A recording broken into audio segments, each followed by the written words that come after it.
I want to commit to Olbejeta that what you're doing here, you have the government of Kenya's support.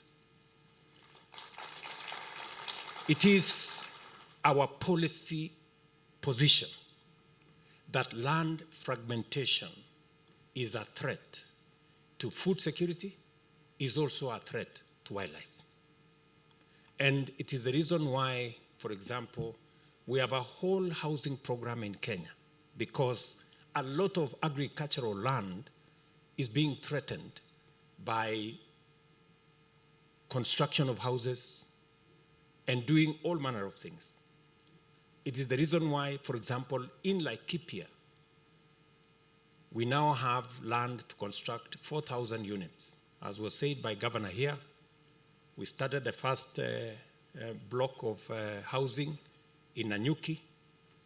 We have finalized the procurement of block of housing, about 1,500 in Nyahururu. We have another 2,000 housing units in Rumuruti, because progressively we want to make sure that we avoid land fragmentation that is threatening land for our agriculture and also land for conservation. And therefore, you have our support as government in making sure that we use the land we have, whether it is for agriculture or for conservation, we use it sustainably.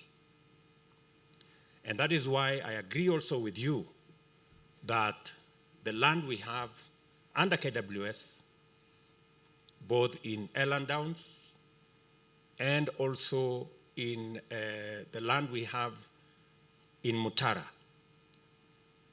I have already instructed the minister here to work with her colleagues so that we create an ecosystem for wildlife here that is not only going to assist us continue to do the great job that Olbejeta is doing, but now working with KWS and working with ADC, we can build a bigger ecosystem for wildlife, but also we can fence off some of these areas that are threatening local communities where they're increasing human-wildlife conflict.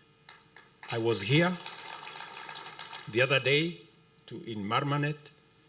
We're trying to see how we can reduce that conflict by making sure that we fence off areas so that we avoid the human-wildlife conflict.